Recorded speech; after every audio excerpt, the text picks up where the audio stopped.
Welcome to the Attract, Sell, Nurture podcast. My name is Case Dean, and on this podcast, we celebrate the power of service businesses and their ability to change our world. So join us for insightful conversations with innovative service business owners and entrepreneurs who are making waves within their industry. We're going to delve into their experiences, their triumphs, their challenges, their inspirations, their motivations, and the difference that they are making in the lives of the people that they care about the most. So whether you're a business owner yourself or passionate about making an impact, this podcast is for you. It's more than just business. This is about using business to transform lives and our world. So tune in and be inspired by their stories and their insights on service business and societal transformation. Let's get into this episode. Another episode of the Attract, Sell, Nurture podcast. Today, I'm speaking to Anthea Armar. Now, before we get into it, let me just explain to you what I have in front of me. I want to tell you a bit more about who she is, what she does. Now, her expertise is confidence, clarity, and communication leadership. She is a speaker, facilitator, and coach.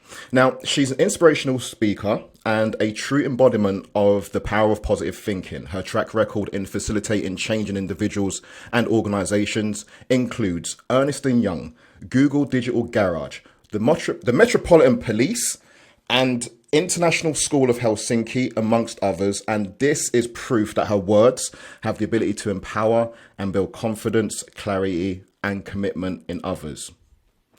Through her talks and workshops focused on developing leadership skills, Anthea has made a lasting impact on countless young people, entrepreneurs, and professionals across the globe. Her persuasive communication style, paired with her innovative approach to training, facilitation, coaching, mentoring, and consulting, make her an invaluable asset for any collaboration or team building effort. Wow. And her business name, Armar, is that correct? Armar Group? Armar. Yeah. So there's a bit of your name in there, right? Yeah.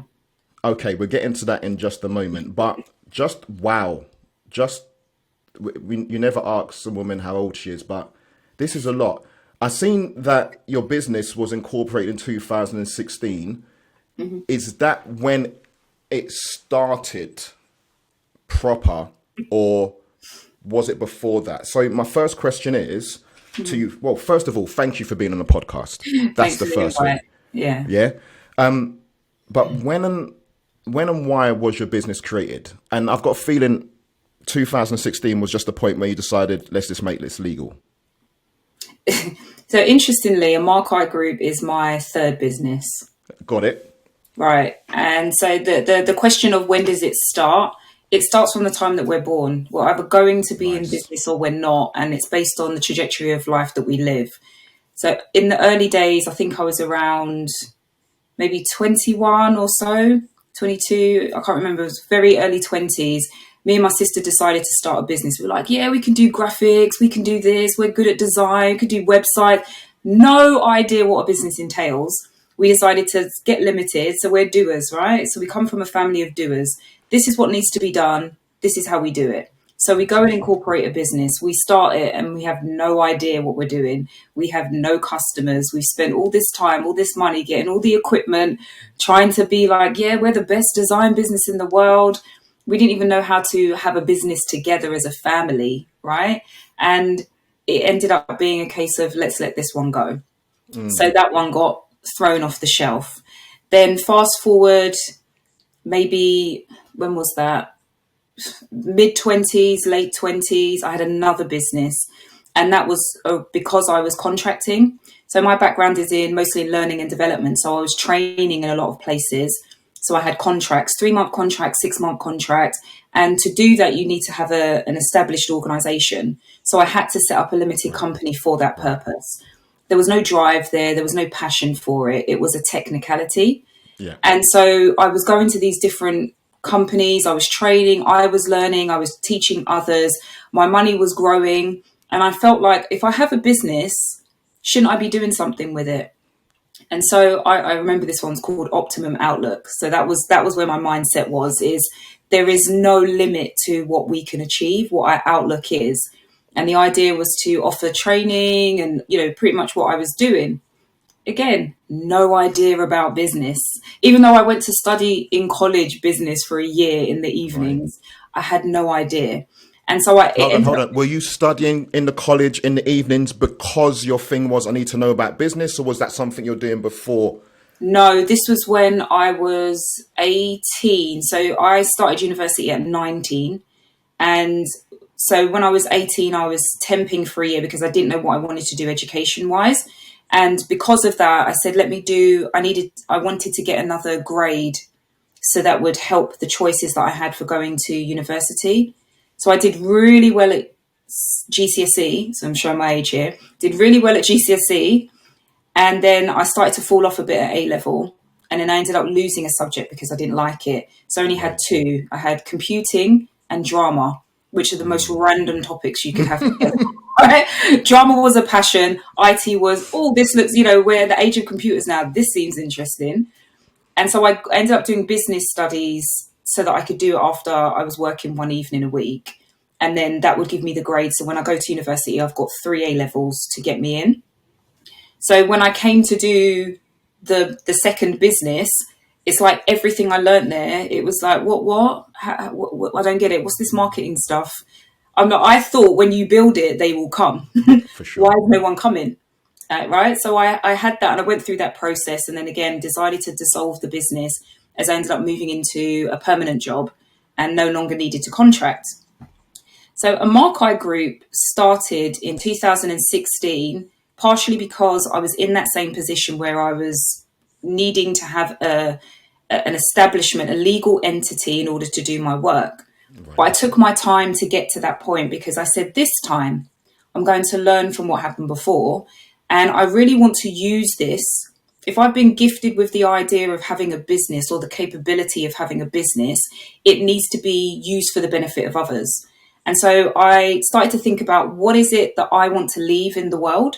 So once I'm gone, you mentioned when we were talking previously, Napoleon Hill. Is he around today? Right? Because that's the residue. That's the things that we leave behind. So if I'm going to have a business that maybe in 20 years, 50 years, 100 years, someone finds out about, I want it to be something that people remember in a positive way. So that's when, aligned to my life and my change of mindset, the things that I was doing, it was very much a place of, so yes, this stems from my name. It was about how can I pour into the world using the gifts and the talents that I've got. So that's where that stemmed from. And the group aspect of it is because I finally accepted that I'm a person who has multiple talents. Yes. Society will be like, you need to do this one thing and you study it and then you get your job and you get your career and you die, right? That doesn't work for me. And I've realized that there are a lot of different things that I'm interested in and a lot of different paths that I take that has positive impact. So the idea of a Armar Group is to embrace all of those. Absolutely amazing. I've got a few questions off the back of that. Mm-hmm. I think the first one is what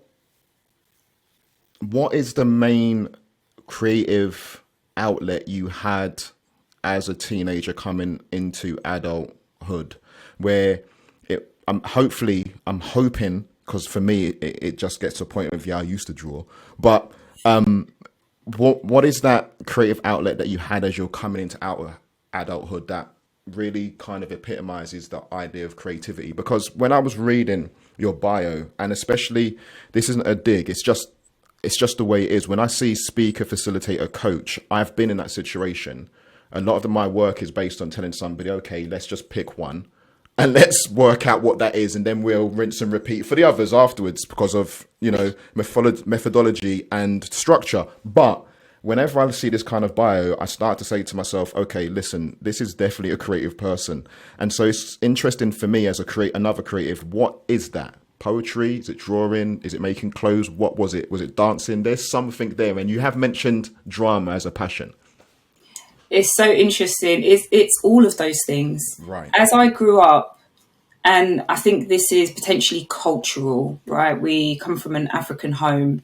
Everything is that academic. You go into your working in life, you get that stability that you need. You build the family. You do all of the things. You tick the boxes. And I think that really went against who I was. And at such a young age, I had no idea who I was. So it was very difficult for me to really stand in who I was and explore those things. So drama came about because I wanted to be an actress. And then I remember when I was in doing A-level drama, there was a scene where I had to kiss this boy that I was not too pleased about. When I tell you I can be creative, I went home, I created a pitch to give to the drama teacher the next day to help rewrite that scene. I was like, I'm not kissing this boy. Like, that was it for me. I said, no, we're not doing that today. And so I went home and I really thought about, what does this scene mean? Where are we trying to go? What is the character like? And I came back straight face, told this teacher my idea, and she was like, I love it. So I didn't kiss a boy that day. But hold on. This is what I'm talking about what you're talking about, to do with things that are innate in us. For me, that's not even about the kiss. Because you could have done, okay, there's two versions of this where you've gone home and you've done something which is basic. This is my case for not doing the kiss. But you rewrote the scene around the kiss. This is something else. That means that there was room for improvement, not just the kiss, but the actual scene itself. So for me, it's deeper than the kiss. The kiss may have been the catalyst for it, because the teacher could have taken this gun. You could have just said to me, "You don't want to do the kiss. Why did you make me read two pages?" So true. So 30 years later, I'm just like, huh? No, you're absolutely right. And again, this is kind of aside from the question that you've asked, but it's something that's important for people who are listening. This is why it's so important for you to take note of young people around you and the skills and the gifts and the talents that they have that need nurturing. I didn't have anyone around me who was in like a remotely creative place to be able to see that and say, yeah, you definitely need to stick with this line. Here is something you could consider doing. Why don't you try this? And so we then go back to our default cultural standpoint, which is get the academics, get the job, climb the career ladder, retire, have the stability. So when I was younger, I wanted to be an author.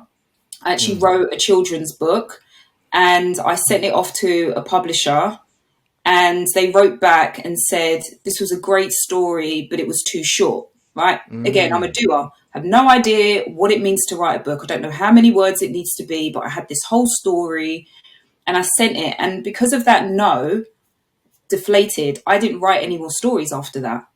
Did you take that as you took that as a no? Yeah, and this is what I'm saying. When you're at that age, you need people to channel certain things into you. This is a no for now. Look at what they've said. They've said it's great, they've also said it's too short.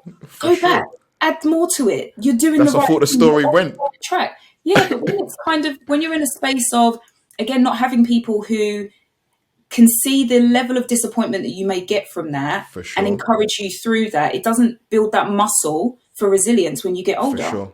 Yeah, so it's kind of like when there is a no, I'm easily deflated as a child. That's what it was. Of course. Honestly, confidence, anxiety, being a bit shaken by stuff. You're not really too sure who you are, how you fit in. Of course, as you said, culturally fitting in. I'm telling you a story right now. It really told nobody in a long time. Man, I love Greece. And I remember the amount of time that I was in the mirror with my brother after we'd had a shower with our afros. Yeah, I did used to have hair. And we were trying to make this quiff with the afro, right? But we're really young at the time. We don't really understand about any of the context about what I've just told you, right? I remember going to school. I remember seeing, there was a girl that was at school. I'm not going to say her name because whatever. But I remember walking up to her and talking to her. And I'm telling you, like 8. Right? And she says to me, I spoke to her and she says to me, ooh, no, I can't, you're black. And that was the first time where it kind of like had it dawned on me. So that was in the same period of watching a film, trying to be involved in it and feeling, okay, cool, yeah, I'm one of the T-birds, whatever. And then going to school and having this, nah. So with my sons now, as they're growing up, that is where you're talking about that help that they need to understand. Some of it's not them per se, it's happening to them, and that resilience of how you deal with it. So I remember when my son came home, he was 5, my oldest, and he asked me this question, which is, why don't some of the kids want to play with me? And And we had spent so much time before that, me and his mother, previous relationship, actually putting him in front of a mirror when he was a baby. As soon as he could sit up, he was sat in front of a mirror every day, would play in front of a mirror and spend a lot of time explaining, you're beautiful, your skin's beautiful, your hair's beautiful, your nose is beautiful, you are beautiful, over and over again. But still, he went to school, came back with that. And there was a whole conversation around it. He's amazing now. He's got so many different races, so many levels of society that he moves around. But yeah, you're right. If you don't have somebody, if I can only imagine if he was in a situation where he came back home with that feeling and had nobody to speak to about it, I have no idea how he would have grown up, right? Exactly how he would have felt, how he would have understood the difference between something he can actually fix or do something about, and something is just like, it's just a bit of a wall. You either need to go for it, break through it, go under it. And it's not you, it's just the way things are around you. So I really appreciate what you've just explained just now, but also considering the story you've just told me, it's amazing how our core is shaken by something. It's a kid's thing when we're growing up and we don't get a yes directly, how we're shaken to the core. And as I think you know, because I'm pretty sure this is part of your work, that can go into adulthood, right? So adults are unable to cope with it. And this is why, for the most part, I do what I do, and I've moved into, we'll get to that at some point, but moved into working with young people, because it's the stories that I hear the adults saying now that I know that if they had someone when they were younger tell them something different, the trajectory would be completely different. And so being in school, having that love for, the drama, the arts, I was interested in dance, wanted to be a dancer, got to a point where I was overweight as a child up until I was like 30. So I had a lot of self-consciousness, right? So I was like, very insecure. And I remember I went to a dance class, and the next session was dance class in heels. Now, I've always been a tomboy. So I'm like, this heels business doesn't work for me. So I never went back. So this whole dream I had of being a professional dancer, I was going to be a backing dancer for Missy. Like, I had the plan, right? And that one incident, I was like, I don't know what to do. I can't show up. So I just never went back. And so I missed out on the dance thing. I didn't do the drama thing. I was like, I don't want to kiss boys. I don't want to have to try and rewrite scripts every time. I did write poetry for a while. And interestingly, I've picked up my poetry book again more now. I realized there was a huge gap. It was, I think the last time I properly wrote something was like 2010. And then I wrote something again from this year. And I'm like, well, if poetry helped me through things, what was happening in that time that I didn't use it as an outlet for my feelings, the situations that I was experiencing? And so, I think innately, all of us are creative people first, right? We all have gifts, skills, and talents. The world tells us that we need to conform to very specific things that go against who we are. It's very important to have people in your life who can see something in you. Les Brown says there's greatness in you. And I love that, because there is greatness in everyone. And despite your circumstances, because this is the thing that usually cancels people out, they think that their life, the life that they've lived, or the circumstances that they are in, define who they can be. Right. It's not the same. Actually, the life you have lived has equipped you for the next thing you're about to do. Be it through the lessons that you've learned, the ups, the downs, whatever it is, but it's given you whatever it is that you need to have the capacity to deal with what's to come. Right. So if you get that from when they're a young person, I'm telling you, it's limitless what you can do as an adult. So let's go back a bit to the timeline you're explaining, teenage years, going into work. Now, I hear a lot about learning, development and training. What I find when I hear these words is it's not always the same thing for each person I speak to. Right. It's a bit like coaching sometimes, where they use the word, but it's not really that.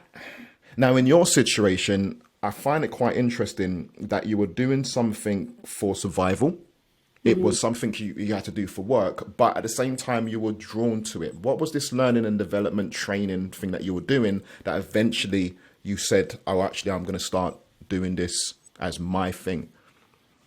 Yeah, I had a part-time job. So when I'd gone away to university at 19, didn't like it there, so came back to London when I was 20, started my second year, found a part-time job that was local. It was working in a market research company and I was doing admin. While then I deferred a year, so I had more time, so I spent more time with this company. And I realized that as much as some people can, back then especially, could call me critical, I had an eye for seeing things that could be improved. For sure. Like, and I don't, sometimes I think, is it, maybe I'm just lazy and I'm like, I need to do this quicker, you know? So I had an eye for that. And so because I was the first employee in this organization, it was, okay, but why do you do that? And I'm a question asker. Like, why do you do that? Good. Well, I need to understand it. It needs to be full circle in my head. So then once I've grasped it, I'll leave you alone and I'll get on with it. So because of all of these questions I went through, I realized, oh, okay, so this is what you do. And going back to that, I suppose that creative side of, when I was rewriting the script, so to speak, I'm now putting a case forward to say, well, that I get why you're doing it that way, but you have someone else here now. And to speed things up and to increase the capacity of work we can get in, have you considered this? And so she was quite open to it. She's like, it's your role, do whatever you want with it. And so I essentially created, as part of I ended up using that job as a sandwich gap year. You do a year in industry, so to speak. And I did a project there, which basically created the processes for all of her business. And I simplified things. I put templates in places. I was like, we need to be consistent. You write an email, I write an email. We're writing 2 different emails on the same topic. What's our voice? Right. And I understand what I did. Back then I didn't. I was just being me. And so I created all of this thing, and it was so good that she ended up having to bring staff in because she was like, we've got all this time, we've got all this work coming in, and we're getting through it so quickly, we need more people. Because I came up with the ideas, she's like, you train them. And I'm like, huh? What does this mean? I'm not qualified. Yeah. And that qualification thing is, again, the thing that cancels us through life. We feel that in order to do something, we have to be qualified. Somebody needs to validate it. Someone else needs to have validated you. Right. And academically, it doesn't matter that I was the one who built the process. I have the most knowledge of what this is. Right. I don't have a piece of paper that someone else from an institution has given me to say that I am capable of sharing my knowledge. And at the time I'm 20, right? 2021. So who's going to listen to this young person? Everyone thinks I'm younger than I am as well. So these people are probably thinking I'm on work experience from school, right? And so I start to build this thing. We then have the capacity to get even more people on, and we build a whole network. So we build a network of associates, and I have to build the processes for how they integrate with the business and then train them. So now I'm responsible for the interviewing process. I'm responsible for inducting them all. I'm responsible for quality assurance over time. Are you still doing what I told you to do in the beginning? I'm having these conversations. I'm like, what's working for you? What's not? All right, cool. How does this work? And we adjust it. And so that process really gave me that, oh, I could do this for a living. I really enjoyed it. I think it's when you get really energized by something. For sure. And I felt really energized by when people left and they were like, oh, I get this. And you see them doing it in their job. It's not that thing they turn up for, tick the box, go home and be like, I'm just going to do what I was doing on Friday. They embody it and they care. And so off the back of that then led me to make a really tough decision, which was to leave that organization because they didn't have the space for me to grow in the training area, which is what I wanted to do. And they wanted me to be in the project area, which is what I didn't want to do. Right. And so I left and trained to be a trainer so I could have the qualification. What training did you do? Do you remember? So I know exactly what it is, but I'm not giving them any kudos because that was... Hey! We're doing that. We're doing that today. But I went on a 2-week train the trainer course to get some understanding of the structure, what goes into putting formal training together. Okay, hold on. At this point, because it's interesting to be able to talk at where you are, talk the way you are now, and you're absolutely solid. And we know that before, which is rightly so, you weren't, the ground within you wasn't exactly that solid. But at the time, what was it that said, I'm going to go and do this training? Was it the part of needing validation, or I'm wondering, I'm curious, was it something else which was more, I want to do this right? To be completely honest, it was freedom. I immediately started to sense, because when I started to have conversation with family about some of the decisions that I wanted to make for my life. So at this point, I was 24 or 24, 25, when I was making the decision to move and go into training as a career. The advice I got given was go and get a job, start from wherever you can get in and work your way up the ladder. And I'm a type of person, I will always listen. I may not apply what you offer, but I'm always open to listening to other people and their perspectives. And there was something that did not fit with me. There was something that just said, I don't want to be somebody who goes into an organization and spends my entire life trying to climb. I can't do it. I need to be free. I want to be able to go to different places, stay sometimes long, stay sometimes short, interact with different people, learn about how people learn and all of those kind of things. So for me, it was more about the freedom. And if I train to be a trainer, then I get to help people take things that they find to be really complex and simplify it so that their job is easier. And I think that was that part of me that wants to help others. And I've seen what that transformation does, because if you are good at your job, not only are you good at your job, you become more confident. For sure. When you become more confident in your job, you become more confident as a person. When you become more confident as a person, think of all the relationships that you have where that confident. So I'm like, okay, this may be just training, but I'm helping people in life. It's deeper. So let me tell you something, listening to you so far, and I'm going to give it to you from the outside. So there's rewriting scripts. There's rewriting processes. And now I'm in a stage of Anthea where you're helping people rewrite themselves.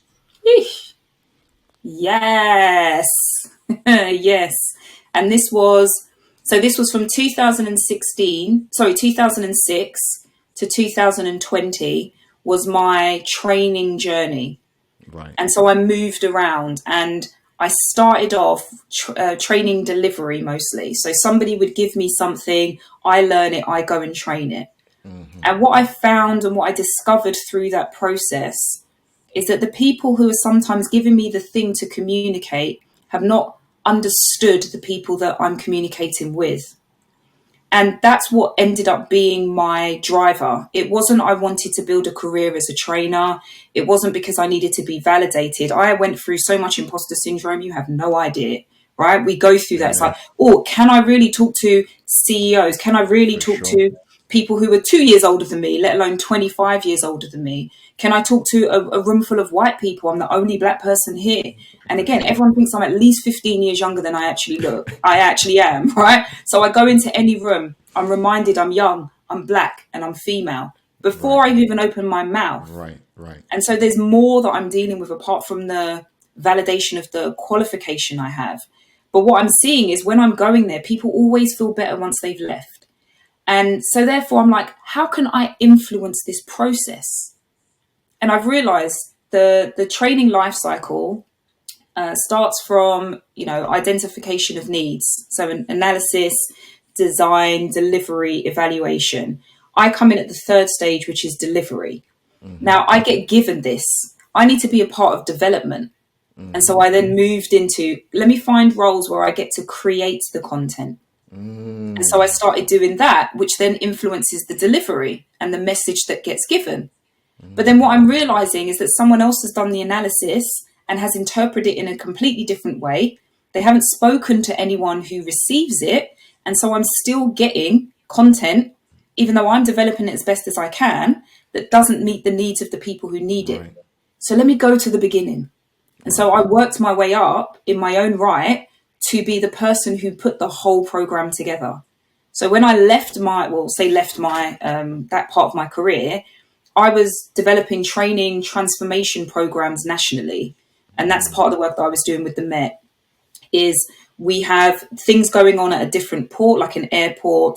We have new systems coming in where I was in a delivery stream. So the idea is that that work would come into me. I would go and forge relationships with everybody who is impacted. That's what a lot of people were not doing. I'm like, how do you want this? What's the benefit that this will give you?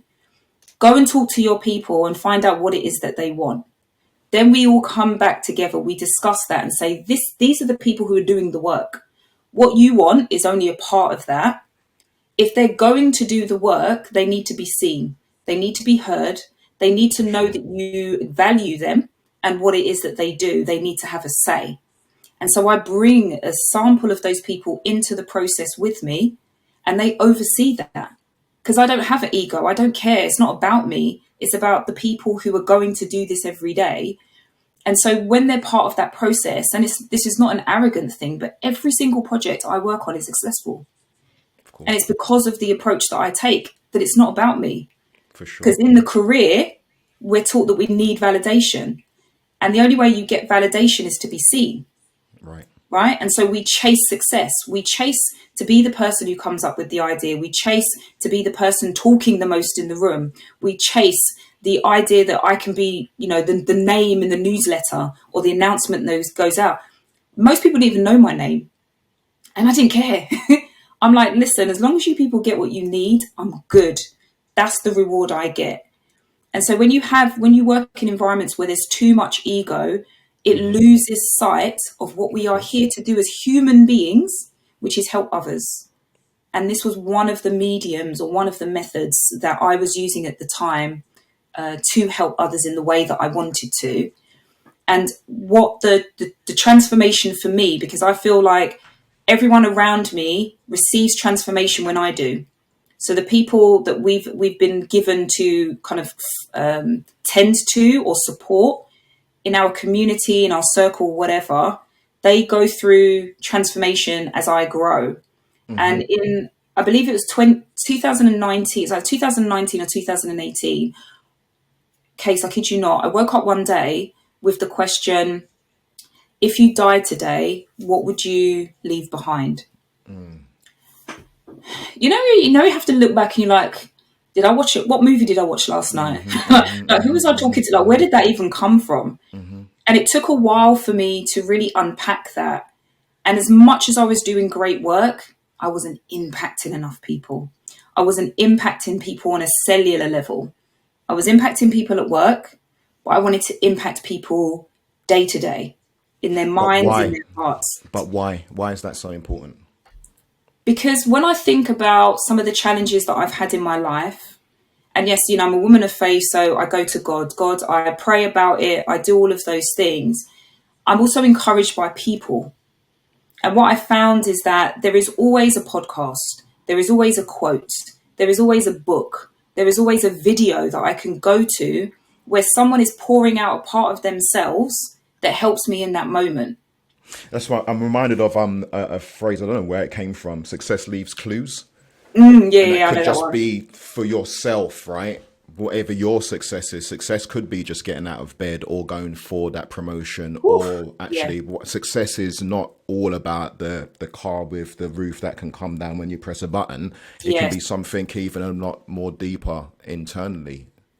Most definitely. Success. And this is the biggest, I think one of the biggest issues, not only for society, but specifically for people who are trying to go into business. The North Star for most people is success, not realizing it is self-defined. When I stop, and again, this is also what the problem of the internet is because when you go, there's always these experts who are telling you everything you should do. And when I started doing coaching, I was working a lot with entrepreneurs, and they always found it to be strange when I didn't tell them that they need to pick one thing. We were having that conversation. No, what's the thing that excites you the most out of the things? How can you bring in aspects of those other things? And if you were, where would you want to be in a year's time? What does that look like? How can you measure that? And if you are 20% through that, you are successful. You may not have achieved 100%, but you've achieved 20%. That's moved you one step further than you are now. For sure. So it's kind of like steps of success that I promote, because when you get too bogged down with, again, what it says on the internet, you need to be 6-figure this, you need to have this funnel, that funnel, this, that. And I'm like, you need to be on social media posting 3 times. I said, listen, the time I spent trying to come up with content to post on the social media 3 times a day was a full-time job that nobody paid me for. I said, I'm tired. I'm burnt out. I'm tired.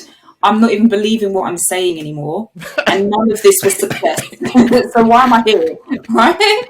I'm talking for the sake of talking now. So how can I be more intentional? And that's where that question comes from. How can I be more intentional with the impact I leave behind?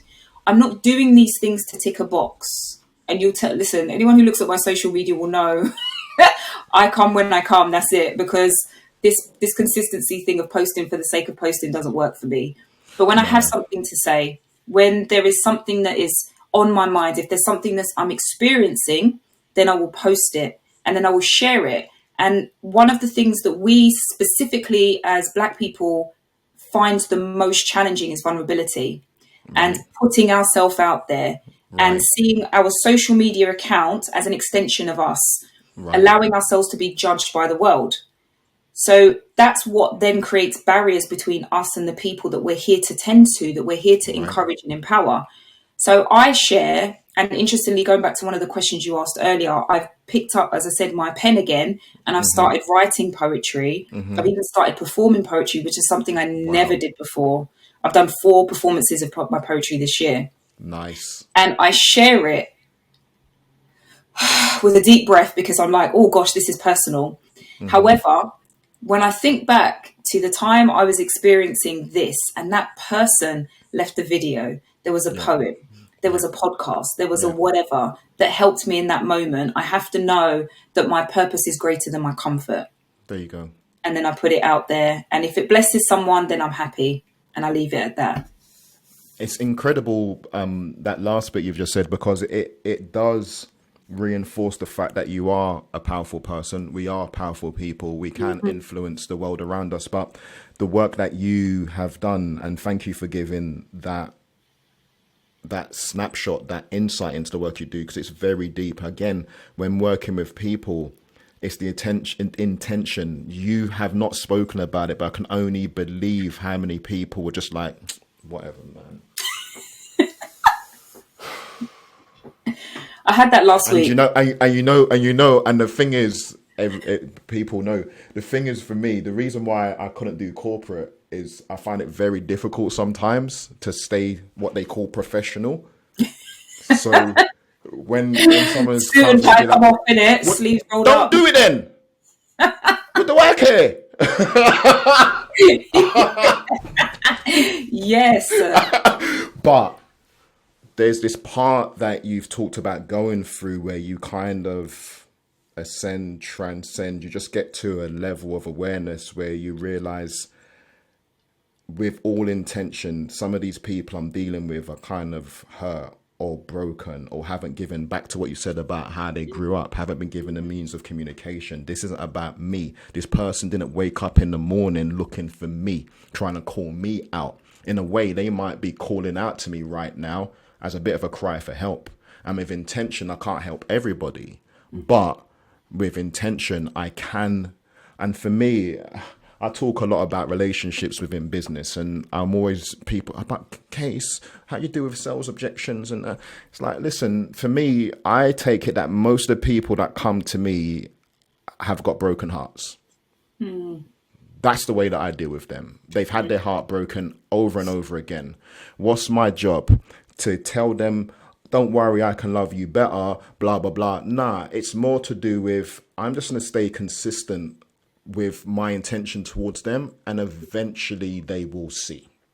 Because that's the bit that has shaken them and broken their heart, is that somebody said something and then let them down.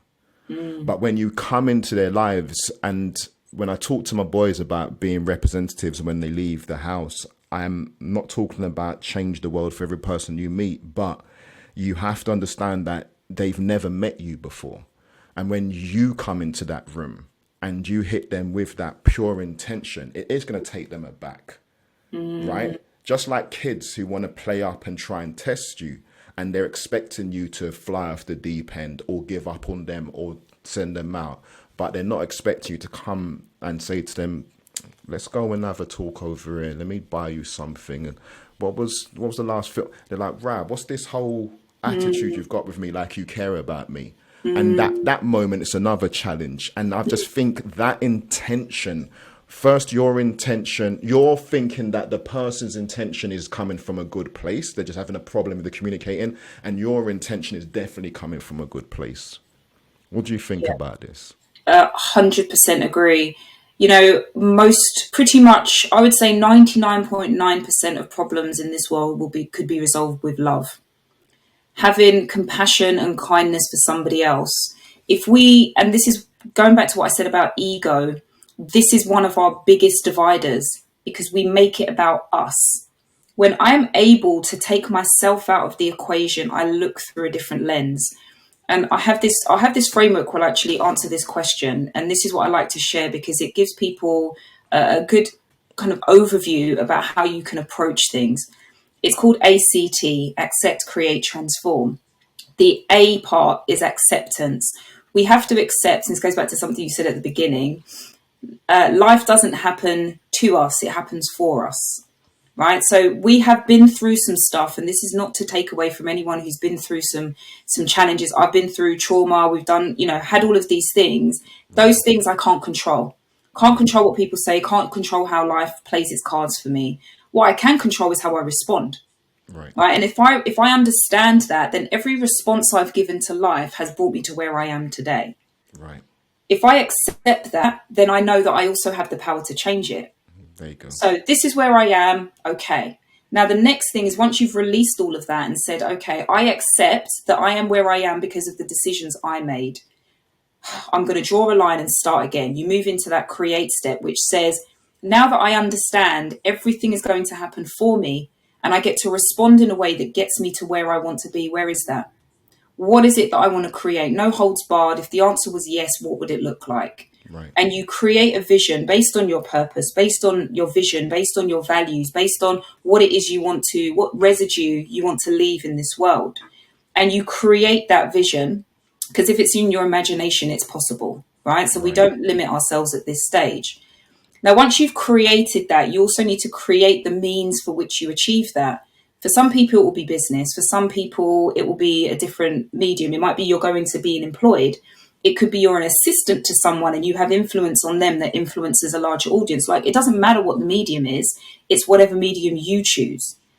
Now, what we then understand is that I accept where I am. I know where I want to go. There are steps to get there. Right. So I need to transform. If I was who I needed to be, I would already have what I want. Right. So there is a version of me that is yet to be unveiled to have the capacity to hold the vision that I have in my mind.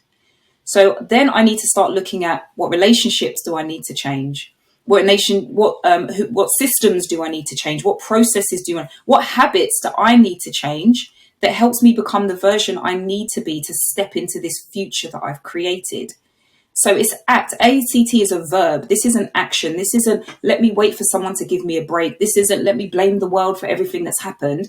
This is me saying, right, accountability 101.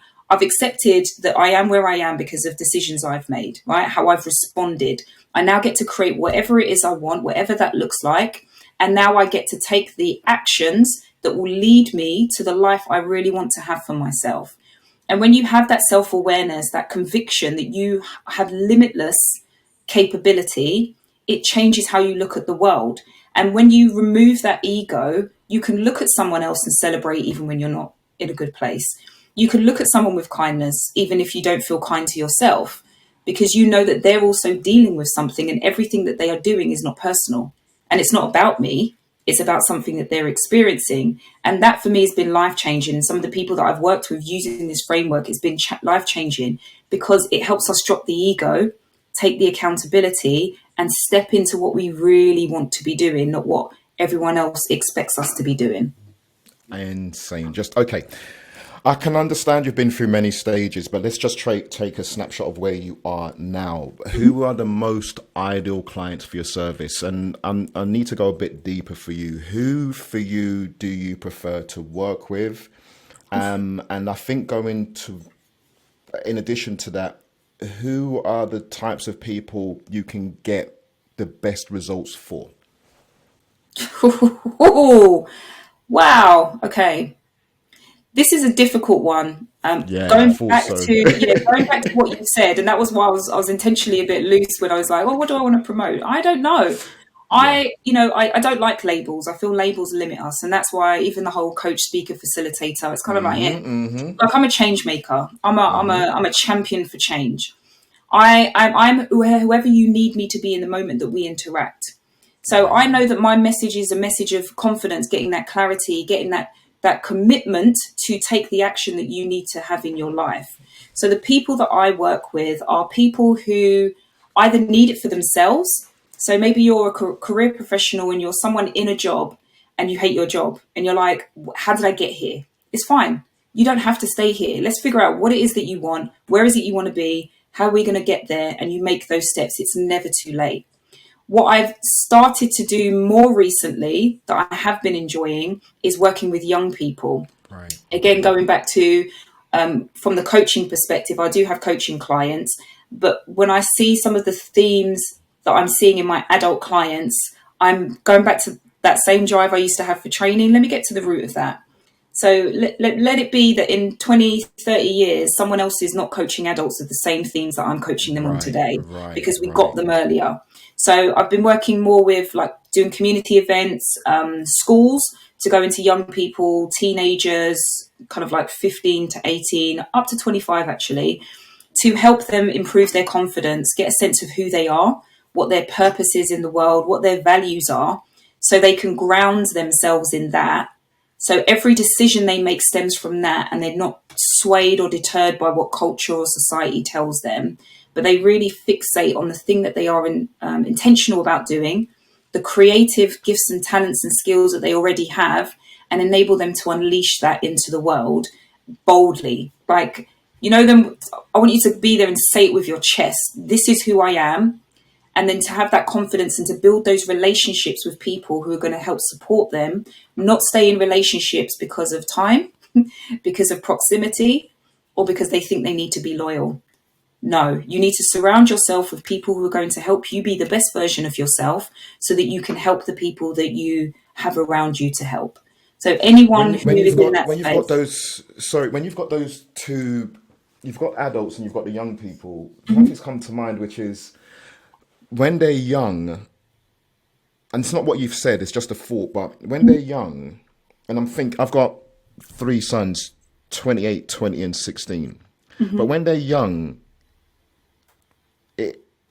it's about, in my thoughts, it's about helping them with themselves. So this whole idea of purpose doesn't come about. But then when they get to a certain age and they become an adult where they have means and they've got experience, then there's this whole idea of purpose. Because the purpose with a younger age, and maybe I'm asking you the question, when you're dealing with younger people, does purpose come into it? Is it more to do with the confidence of self? And then as you're seeing it get to adults, it's the confidence plus the purpose, or doesn't matter based on the No, age? it doesn't matter. If you look back in history, there are people of varying ages who have had massive influence on who we are today. So we're called to do whatever we're called to do. And Right, the time at which we do that is when we have the capacity to do it. So right, you could be 16 and you could be someone who changes the face of the world. You could be 87 and be someone who changes the face of the world. It's around right, when you get to that point, you have the capacity. What I would say that with young people, the reason that purpose comes in is because we need a driver. We need an right, intrinsic motivator. So if you work with a young person and they say that they're interested in music or they're interested in writing. I had someone who was interested in writing, but they thought, oh, I'm too young to be an author. I'm too young. I can't make money off of poetry. How can I make it a business and all of that? I'm like, how many times have you read something that's impacted you? Think of how many people might be wanting to read that book and that helps them through a season or a situation that they're in. So the process that you go through, that transform step of all the work you're going to need to do, all the rejections you're going to face, all of the people who are going to love you or leave you, you have to understand your purpose through that particular thing to keep you intrinsically motivated to keep striving for it. So Because this is back money to the is not, whole idea of the idea of what success is. This is back to what we've heard, but it becomes a bit cliche. It's not the destination, it's the journey. Because what you've just highlighted there is young people almost need to be deprogrammed or helped to reprogram their thinking that it's not a final thing they're trying to get to. And all of these experiences matter yeah, to themselves. yeah. And if we do look at it from another lens, to other people. Yeah, most definitely. Because, and even in my own journey, so in addition to all of the things that I've been through, I went through a whole weight loss journey as well. And I didn't know it at the time. I did it because I had this, right, I have an intrinsic motivator now. I'm going to do this, even though I've tried 1,000 times, but I'm now going to do it. And I did it. And I lost more weight than I'd ever done in my life. That changed my entire thinking. If I believed that I couldn't lose weight, and I can, what else have I told myself that now I can't do? And going through that process, the things that I've done, I qualified in fitness. I used to teach dance classes. I did body pump. I was a Les Mills instructor. Trust me, I've done a lot. And one of the reasons that that's important, some people will look at me and say, you're doing too many things, pick one. And I'm like, no, no, no, no, no, no. The reason that I do all of these things is to show people that you can. And in those same spaces, people will come to me years later, I didn't know at the time, and they were like, you've inspired me so much to just try something. There you go. Whether I do it forever or not, to try something. Yeah, yeah. And it's sometimes in the training is in the trying, right? When we think we need to achieve something before we can have a status, but it's in the trying to achieve something that you get to be the person you need to get to. You get full awareness of the parts of you that still need work, and you're able to inspire people to say that we are not perfect people in this space. We are people learning and failing and succeeding and going through all of these things like everyone else is, and it's okay, right? I'm successful because I decide I am. You look at anything else and you tell me whatever you want to. That's your business.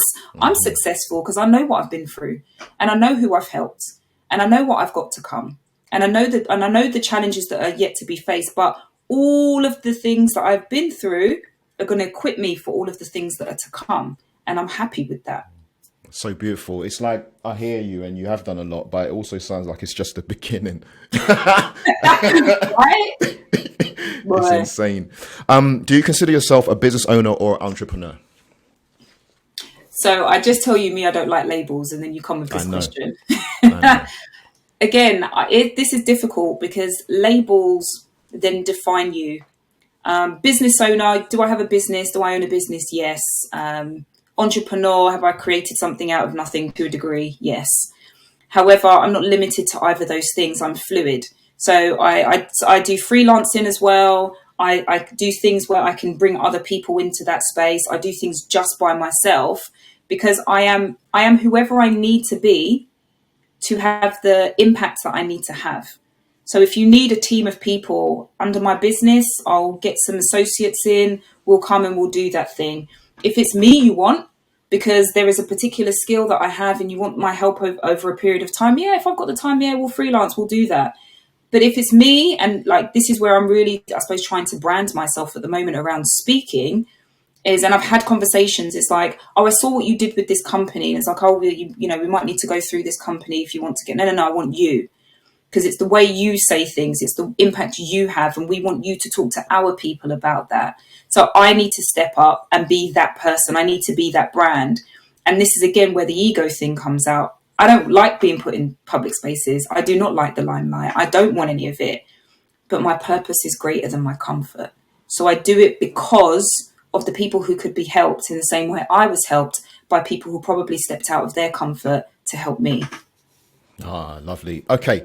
If you were a fly on a wall overhearing a client talk about you, what is the one thing you would love to hear them say about you? Now, before you answer, Caveat. I totally get it's not about you, but I'm interviewing you. It is about you.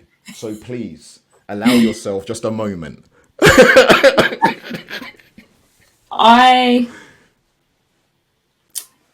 And this is not coming from an arrogant space. This is because I've been speaking a lot lately and been in speaking competitions. I won one at the weekend. And so I've had feedback from the speech that I gave. One thing that my clients have told me and that people have said to me when I've spoken, there's kind of two things. One is that it really made them change their way of thinking. Mm-hmm. And the second thing is that they love how much I encourage them. Mm-hmm.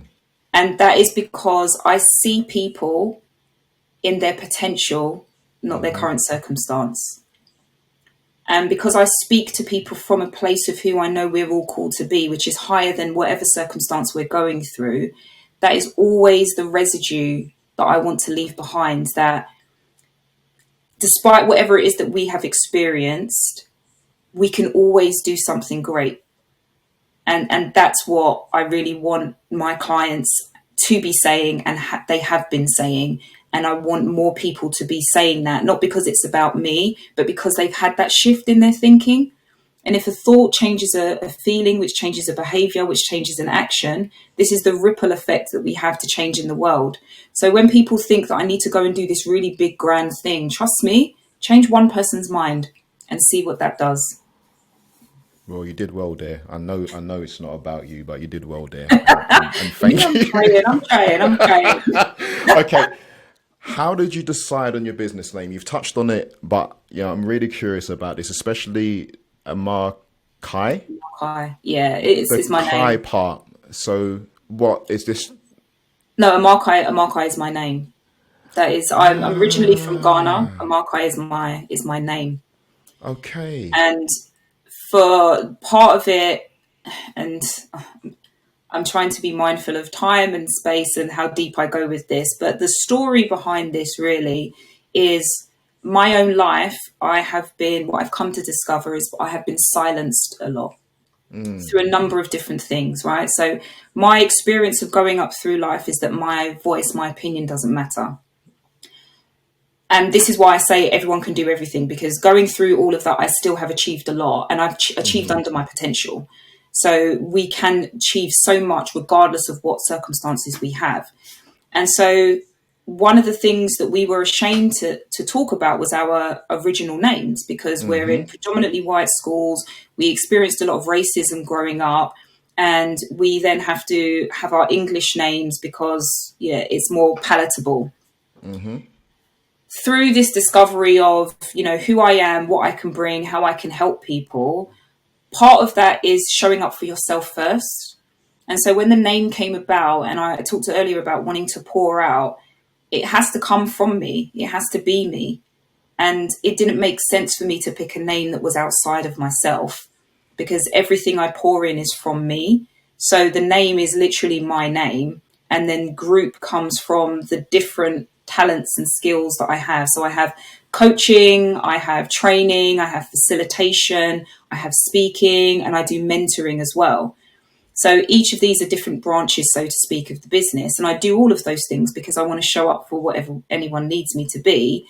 But that name is essentially a reminder that I'm no longer silent.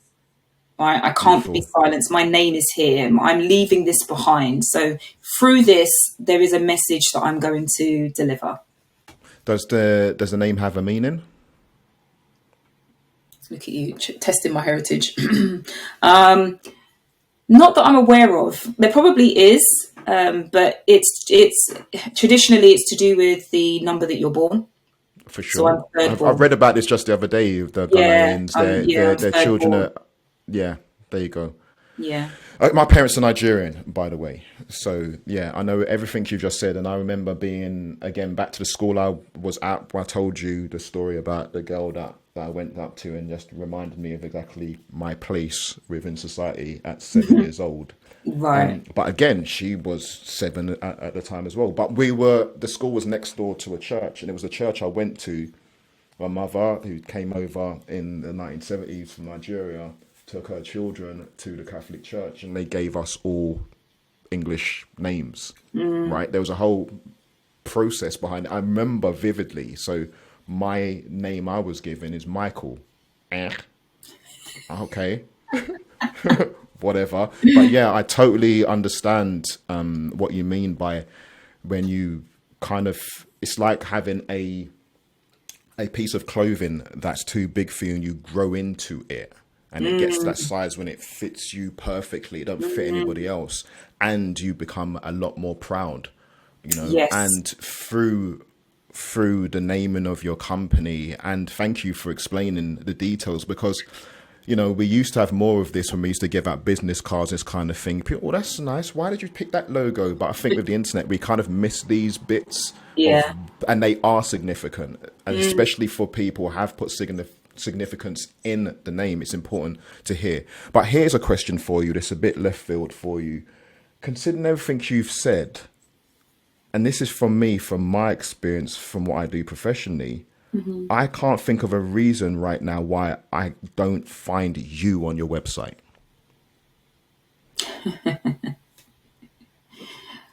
That's I really, like the whole, it's not about me. I totally get it, but this is going a bit too far. What is it that is like a big magician's reveal at the end when they finally get to see you? Like, whoa, this is a lot more than I expected. But there's not a lot of you on the website at all. no. And you're right. And this is a result of, and anyone who's in business will probably relate to this, where we have a part of us where we need to detach ourselves, or we need to have that understanding. What am I doing? Am I showcasing me, or am I showcasing a business that helps? And this is the battle I've had over the last 2 years. When my website was originally done, which was last year, all you saw was me. I was. Got it. Did you have the shots? Listen, I had the banner. I was listen. Literally, I was my own workshop. Like I got photoshopped into that. I was the facilitator. I was the audience. Like it was me. Right? I was everywhere. And then I had the last couple of years, I've been having this roller coaster with imposter syndrome, because it's that, oh, am I really successful? Can I really be out here saying, this is me, this is what I can do? How many clients do I have? Oh, is that enough? Like other people have got more and they've got bigger clients and they're out doing more things. And, you know, so I've gone through all of that. And one of the decisions that I made around that was I need to be very clear about what my business does and what I do. And they two and three at time. So my business, a Markeye Group, right? It goes beyond me because I need it to be. There have been some amazing people that I have met along the way, and I'm very much a studier. So I study people, and I'm like, right, I understand your heart. I understand what it is you're trying to do. So whenever I get an opportunity, I want to bring those people in and collaborate with them and do something through the business, right? And then the other part of that, and that's where I'm now only really stepping into speaking, because 2 years ago when I was called to speak, I didn't want to do it. Even up until 2 months ago, I was adamant that I'm still not going to be this speaker. And I've gone through this process of really starting to accept what I've been called to be and speaking in whatever capacity. So poetry, that's why I started doing it this year, speaking on stages, doing workshops, like whatever that is. And I really think that that's my calling. Right. So now I'm kind of separating the two. The speaker side of it is a Markeye. It's me. It's my message, my life, and I pour that out. And then you also have a wider group business that can offer other things that are not just through me. So this is a case of, right, let's say I need someone who's in digital marketing, and I'm like, yeah, we can come in and do that. You and I get together. I'm like, hey, so we've got this thing going on. Are you interested? And we go and do that. That's under the Markeye Group banner. Right. It's not me. It's because it's bigger than me. But when it comes to that speaking, that's my thing that I'm really holding on to. And I want to build a brand around me for that, and take a step back to allow other people that I've been inspired by, and, you know, having my network of influence, who I think can also share similar messages to the people who are interested in what I do. It's beautiful. It's always a work in progress, to be fair. Okay, can you share a success story about your service or career? I mean, I've just reading your bio, there's been some really quite for some people, intimidating companies you've worked with. But maybe it's not to do with the size of the company or the name that's in the company. But yeah, share a success story with us about your business or your career that comes to mind, will you hold dear to your heart? What, there is one to do with you. Am I coming across too modest here? Listen, I'm a vessel. Honestly, I'm really trying to humble myself. Okay, so one that comes to mind. So remember, I told you about this framework. A couple of years ago, I decided to start this. I was doing this my project now. So I had a 3-day challenge called Momentum, which led on to a 10-week group coaching program. And it was all about this ACT process, this framework. Now, interestingly, I worked with a group of people during this, and in 10 minutes, I got them to create a service. Right? 10 minutes. And I'm not talking about clickbait 10 minutes. I'm talking about put your ego aside. What it is that you don't have time to think. You don't have time for imposter syndrome. You don't have time for insecurity. You speak straight from your heart, because that's the first thing that will talk to you. So in this process, I take them through and they create something. Prior to that, one of the people on that challenge that I did, she had been talking about wanting to create workshops for people in South America who had come over and didn't necessarily have the skills to get high paying jobs. And she wanted to build their confidence and help them so that they could see beyond their circumstance. They were happy with little, but she wanted to let them know there was an abundance of success that was available to them if they wanted it. Because of her imposter syndrome, she didn't step into that space. So we worked together for that 10 minutes, and I used her also as a demo because it was a group challenge. I used her as a demo. She came up with the whole workshop in that 10 minutes. Then I challenged them that by the end of the week, you need to have at least 3 people signed up for it. By that Sunday, she had messaged me. So we did this on the Tuesday. By the Sunday, she said she's got 5 people booked onto this workshop. She had this thing in her mind for 2 years. In 10 minutes, we transform that. Why? Because it's a change of mind. When you think something is possible and you don't give yourself time to talk yourself out of it, you will make it happen. And then you realize that, yes, this is feasible. And I am the only one, bearing in mind, I have been created at this specific time in the history of time to be here today to be talking to you, Case. For sure. So every single thing that has happened for sure is so that we can come together and have this moment. So when happened to me, I've been, we don't really talk about it. I think depending on how you look at it culturally, whatever, in the DNA. I remember talking to somebody a little while ago and saying the stuff that we went through when we were younger, we went through it, but we weren't supposed to, right? We just weren't supposed to, but somehow we were gifted with the skills to get through it. And it's so comforting what you've said, because it became a comfort for me to get to a point in my life where I had a bit of reflection and was like, oh, snap. I could look back through all of the stuff that happened before. And it all seemed to make sense all of a sudden. All of a sudden, it all makes sense. I was very comforted by that. And it gives a lot of power for going forward. But anyway, sorry, back to your... No, and that's what it is. It's to say if we, and again, this is, I don't know why, but ego seems to be coming strong to me today.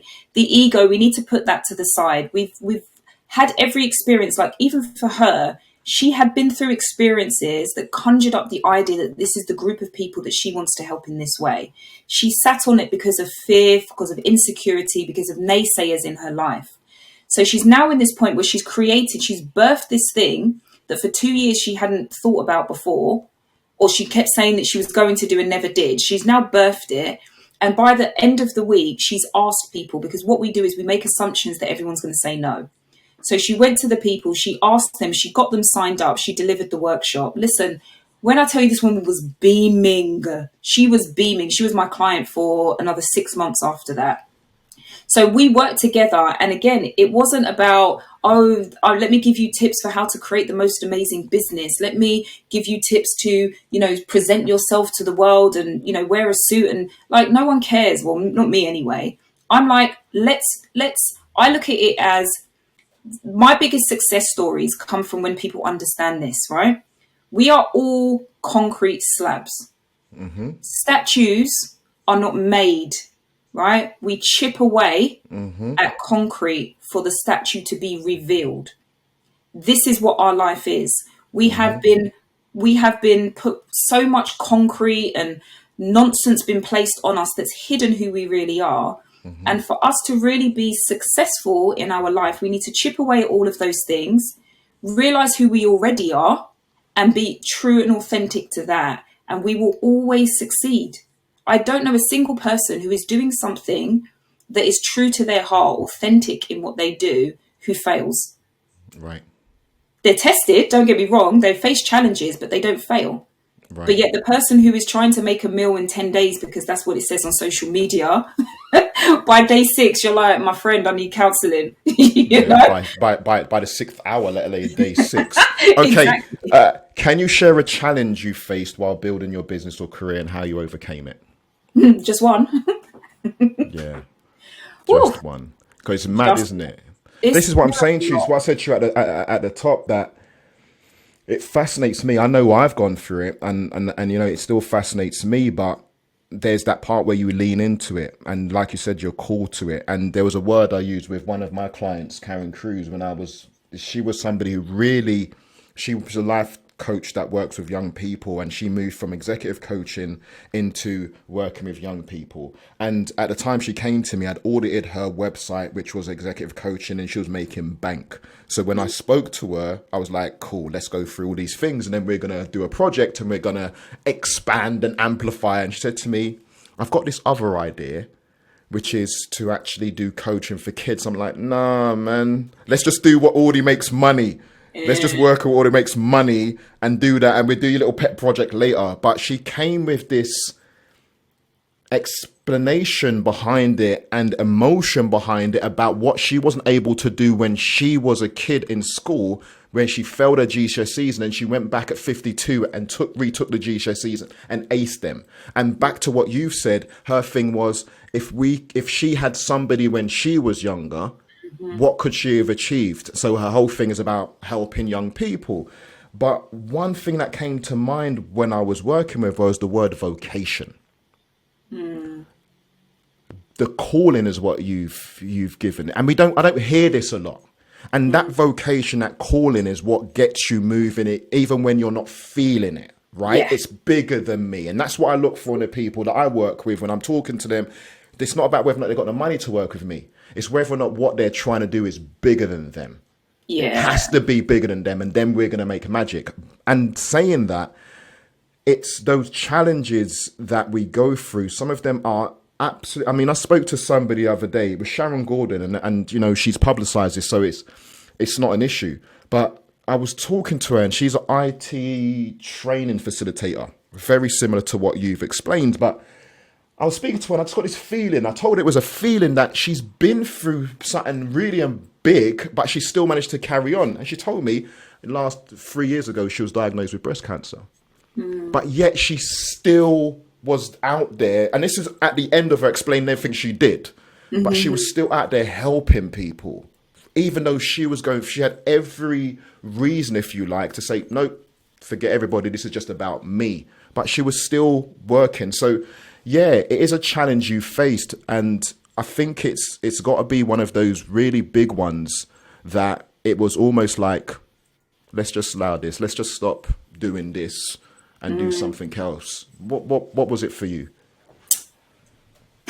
Yeah, I mean, and it's funny because I keep a post-it to remind me of certain things that I experience or reminders that I get. So I've got 2 post-it notes here. One says, put God first, and the other one says, face your finances. I didn't grow up poor, but I grew up very money conscious, and everything was about how much is it? Do you need to spend that?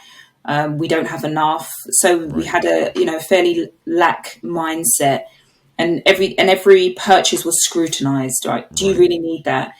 And strangely enough, you also end up spending a lot of money on stuff that's useless. So we come from a family of hoarders. So it's like you've got all of this stuff that you don't ever use, but yet money we don't have a huge amount of, and then all of this stuff. So I went through, when I was at university, no one really taught me how to use a credit card. Listen, when I say debt, and I was like, oh, so it's me who has to pay that back? So that was my first interaction really with money. And then I vowed never to do a credit card again. Not I'm going to learn how to use a credit card effectively. It was I'm never going to use it again. So I think those teachings along the way when it comes to money has been my biggest issue. So when it came to doing contracting, I was getting paid a lot of money, right? I'm getting paid. I'm looking at the next contract. I'm like, yeah, I don't really want to work for that. Or, okay, this sounds cool. Or this is a bit less than I want, but this will give me the experience I want to, or help me in my trajectory of trying to move up, right? So when it came to being in business, I had to take a leap of faith. And this is where the put God first bit comes in. My understanding is that if I had a leap of faith and put God first, that the business would just arrive at 6 figures the next day. And no, that did not happen. So all of the plans that I had around what my business would be, I actually started doing weight loss coaching to start with. And that turned out horribly. I spent so much time, money and effort putting this together. And that's because in a way I was ill-advised in terms of what I can. I have this thing of just because you can doesn't mean you should.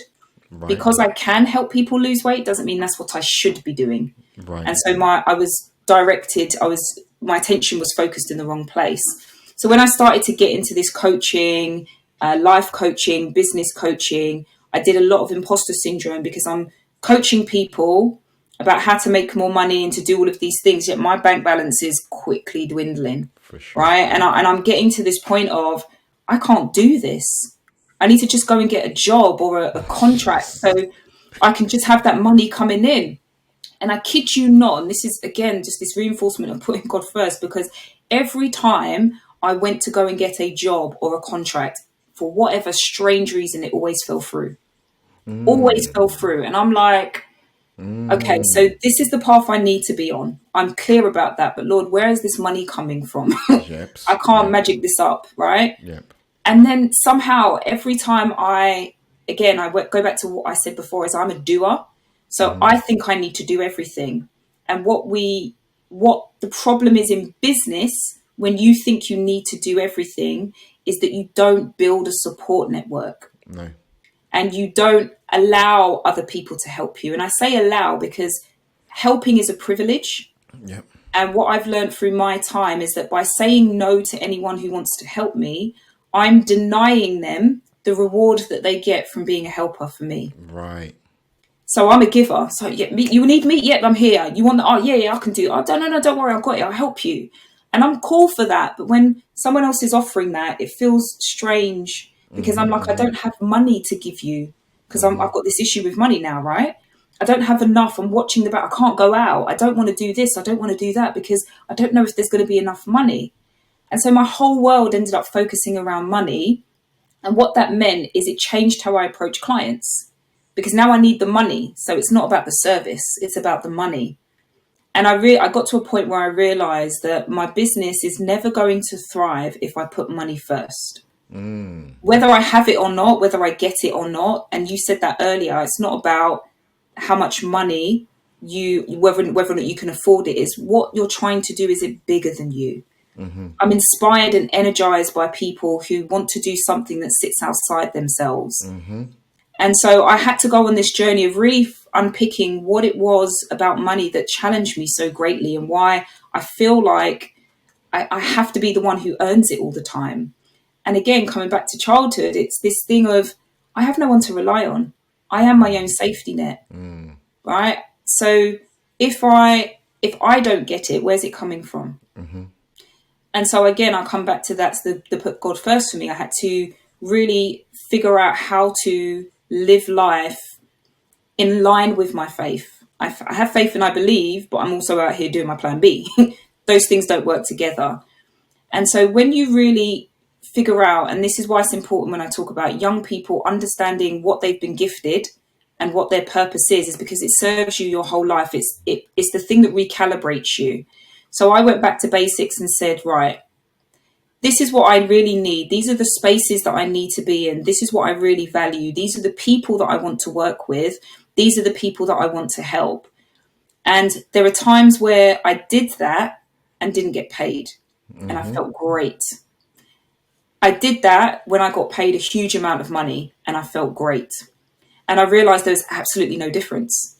Whether I'm paid or I'm not, I feel great because I'm doing the thing I truly want to do. Beautiful. And so that was the biggest challenge for me, really being of the world in the sense of money makes the world go round. It really doesn't, because we have resources that are not financial that still enable us to grow and develop.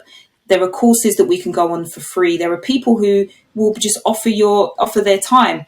I offer time. I offer people like coaching every now and then. Like if I've had a conversation with someone, I'm like, do you know what? Let's book a call and let me help you.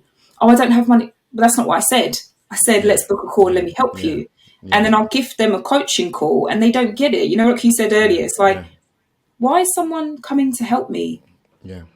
But we have to show people that it's beyond money, that what we're here to do is beyond make money. And so if we can, so in terms of that challenge, it was really coming to grips with, it doesn't matter about the number that I make. That's not a definition of success. It comes back to the impact that I make that's aligned with who I want to be. So I'm not cheating someone out of it to get it. I'm not desperately trying to convince someone they've got more problems than they need so I can coach them through it, right? I'm being honest. This is the capacity of what you got. If you don't go through with this, I'm fully aware that this is your journey. And I'm happy with that. I can detach myself from it. And what I have found is that I'm saying no more because I don't have the capacity for some clients sometimes than when I'm not even looking for the work. Whereas when I was spending all my time looking for the work, I didn't get it. So there is something attractive about not needing something, but wanting to freely give it and it just navigating its way and everything being orchestrated for your good. That's amazing. Okay, we are coming to a close. I've got 3 more questions for you. Okay. Ooh, okay. So the next question is, how do you measure business growth and I'm not going to say and your personal growth as a business owner beyond revenue? So I've just listened to you and you've kind of explained this, but let's fit it around this question. How do you measure your business growth? And then how do you measure your personal growth as a business owner beyond revenue? My business will grow in alignment with me. What I have the capacity to think and the capacity to do will be reflected in how my business grows. So I measure my growth based on what I'm willing to say no to. Because again, when I talked about when you're in a challenge and it's to do with money, you're more likely to say yes and suffer because you know it wasn't the right thing to do, but you needed the money, right? And that's not in alignment with who I am. So I'm very clear about who I am, who I want to help, and how I want to do it.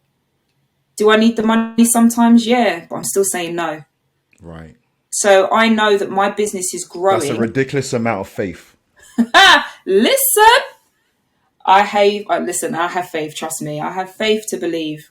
And so I go with the notion that, and this comes back to, so when we grow up, most people have a lack mindset, scarcity mindset. I probably can confidently feel like I'm in that abundance mindset. Right.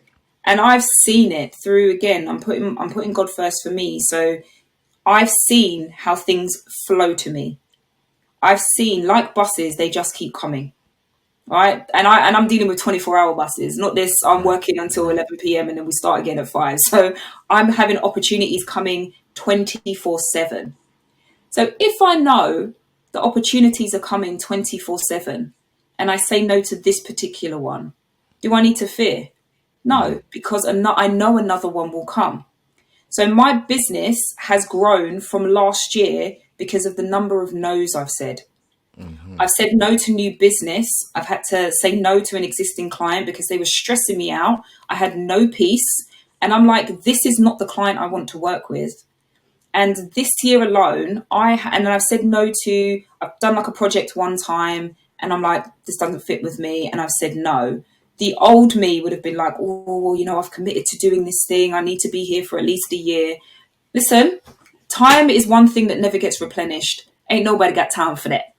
So I was watching a bear last night, and it was, a bear. I don't know if you know this, the bear. It's a series. The bear. I was like, how are you watching a bear? Yeah, just like, come on, then. But do you know?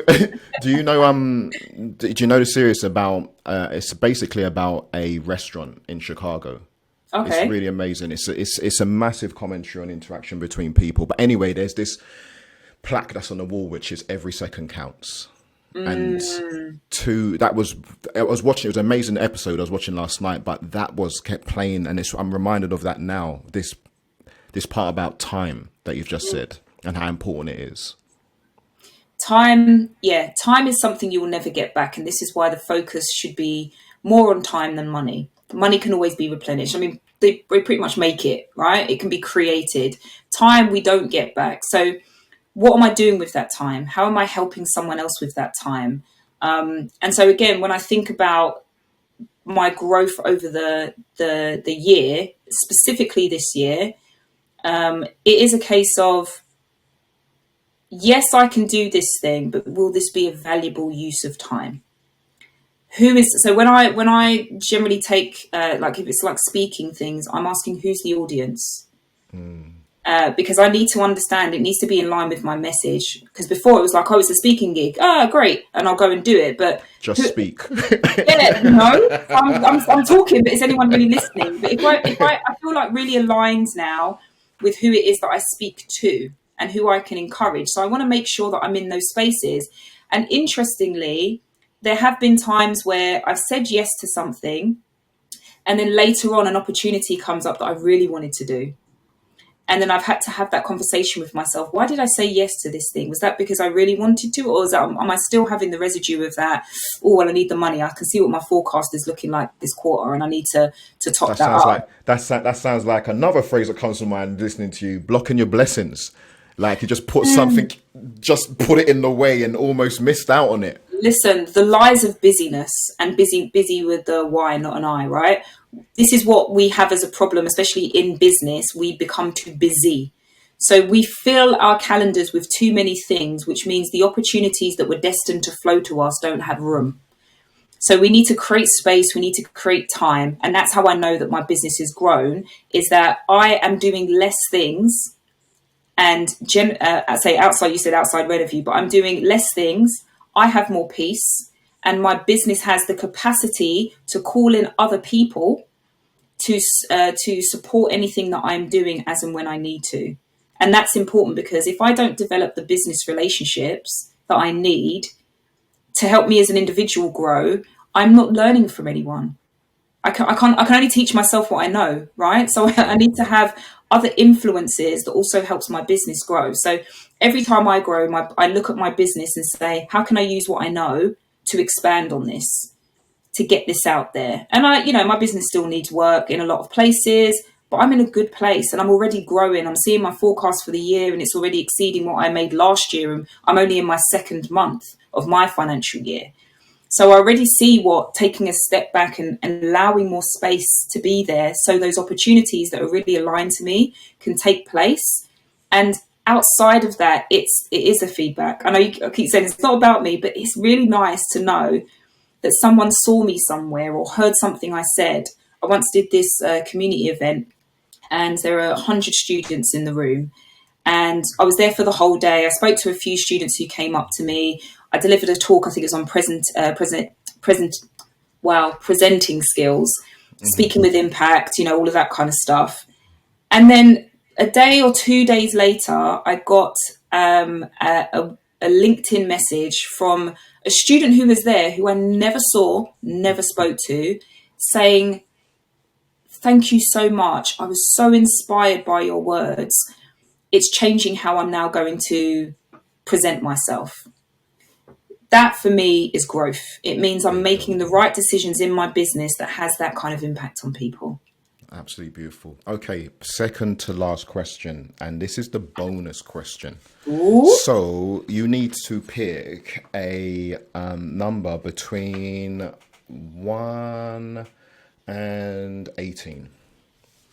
We'll go with 7 because today's the 7th and my birthday lands on 7. Okay, let's have a look what we have here. Okay, what's the most daring business decision you've ever made and why? The most daring business decision I have made and why? There's 2 things coming to mind. Do I need to pick one? You can give me 2. They've given so much today. I can't see how we lose. So give 2. Okay, so the first one is to stay in business. When you go through financial struggle, when you go through those challenges of, am I doing the right thing? Is anyone even being impacted? Am I even going to make it? I'm nowhere near what everyone else is doing, X, Y, Z. Our go-to is we have failed, stop. Yeah. And I really had to, like I said, there were a couple of times I was like, let me get a job and just close this thing down. And it got, because I was like, nope, that's not what I called you for. So staying in business, not having a clue how I was going to get myself to a place where I could be more established was the most daring thing that I've done. Because I'm essentially saying, I don't even have really the revenue to be keeping this business alive. But here we are, right? And I'm here today. My business is booming. Things are going great. But it's because I made a decision to stick with something. I knew when I initially took that leap of faith, I had no idea the journey would be this tough. But I knew there was a reason that I needed to be doing this thing. And so I stuck with that. So that would definitely be the first thing I would say is the most daring. The second is cancelling clients. I don't think people do enough of this. Like I say, anybody, I've realised peace. If you disturb my peace, we cannot align. And that works in business. People talk a lot about toxic relationships. These are not just in family and friendship relationships, co-workers. These are clients. For sure. So when you work with people who undervalue you, underestimate you, underrate you, you have to be careful about pouring into places that don't reciprocate. And I had to make a business decision to stop working with, again, a lot of my challenges became around money, who was my main income source. But I said, if I know who I am, if I know that opportunities will continue to flow to me, I am not somebody who will just sit down and be defeated. I will do whatever I need to do to make sure that my business continues to tick over, that I have the money to pay my bills, that I can do all of these things. So I think a lot of the decisions we make have to stem from who we are. And I'd say those are the 2 biggest ones. And just to share something that comes to mind, as I share sometimes with my clients. Do you remember Black Panther? Yes. The movie? Yeah. The bit where T'Challa is fighting with M'Baku because they're trying to fight for the throne after, his father passed away. And there was a moment where T'Challa was being held and I think he got headbutted and his head flew back. And in that, we saw him go to Queen Ramonda, his mum. And instead of saying, do this, do that, or whatever, she said, remember who you are. And from that, he remembered who he was. He already knew he was royalty. He already knew that this place was his. And so he had to get that part of himself where he wasn't trying to show up for everyone else, but he was going to claim what he already knew was his, which is why he won the battle. And that's what that is every challenge that we face has to be a reminder of who we are. And that comes from all of the challenges we've had previously that equip us to now ask ourselves that question with a different lens. I've been through this extra stuff in the last year. Who am I now? What am I willing to do? How am I going to get over this? I've done it before. I'll do it again. And then when we make decisions from that place, we don't get so caught up in other people, their drama, and we protect our peace. We protect our hearts. We allow ourselves to be in spaces that energize us and help us to thrive. And of course, as we've been discussing today, help other people as well. Wow. Anthea, at the first of all, thank you so much. Really, thank you for the time. There's no time lost for me here. This has been amazing. At the top, before we started recording, you asked me a question as to what is the point of this, who's it for, and so forth. I know now how structured you are and professional you are. I knew that from when you first dropped the question, but now it makes more sense when you talked about the speaking and who's the audience and so on and so forth. But to answer the question again about why I do this, who this is for, it's like I said, even if I had gone to your website or scoured the internet for information about you, there's nothing that could reach the amount of insight into who you are, like having a conversation with you. And so, yeah, I could have had this conversation just the way you said, let's jump on a coaching call. It's a bit weird because we're in this age now where we can't just say, hey, saw what you're doing, let's have a chat. It's like, what do you want? So even when the way that you got onto this podcast is because the Black Business Recommendation Group, I wanted to find out of the 40,000 or whatever people there are in that group, where are other people like me?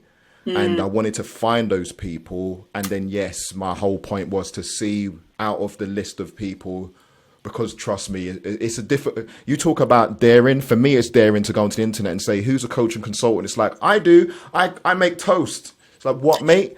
I can coach people how to make the best coach. I'm like, nah, it's not that. That's not what I'm looking for. But going in there and then going through the list of people, and like I said, I saw you and what you put, and then I have a look, and then there's your sister, and there's something, like you said, there's something that draws you and says to you, I need to speak to that person. And that has been repeated over and over again, where it's just confirmed that, yeah, I need to speak to that person. And I really thank you for taking a leap of faith to a certain extent to accept an invitation from somebody you didn't really know at all, right? It's been an absolute bonanza of inspiration for me personally hearing you. I like, as you know, I provide services, but I like speaking to somebody like you where I'm trying not to take the time to make a note, and it's like, I want to go on that ACT course, man. I need to go on that workshop because I need them superpowers too. So it's for me, it is testament to how amazing you are. I'm still in awe.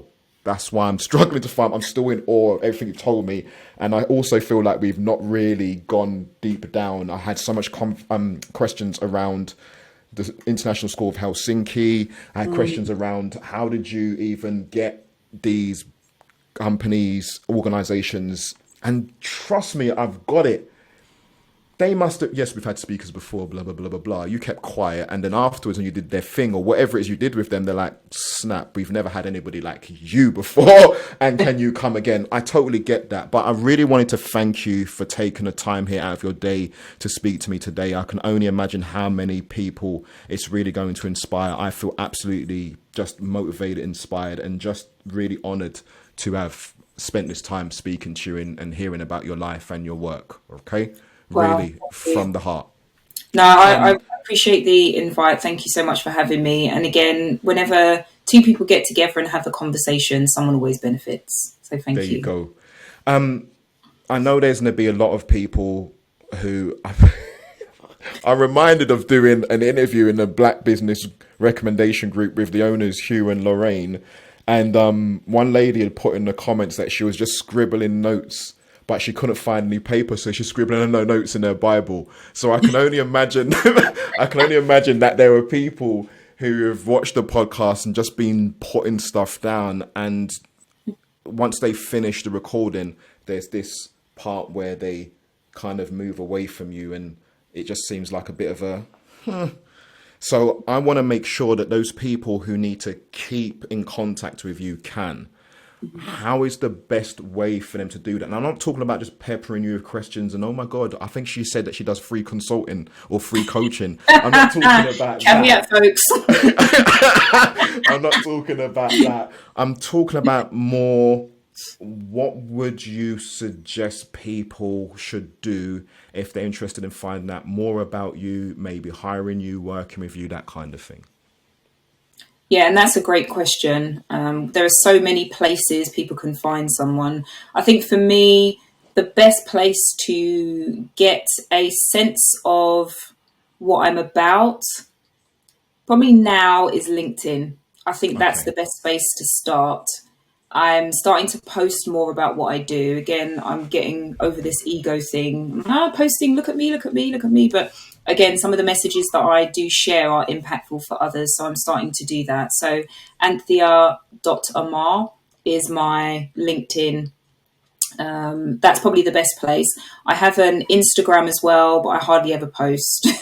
You might be interested in some of the stories that I share are usually inspiration from other people. So what, I you do some videos, and I do. I have posted a lot of videos, and interestingly, because I'm now on this journey where I'm doing the poetry and I'm really trying to get better at recording the speeches I give. I don't think I gave them enough credit, especially with the Toastmasters competition that I've been in.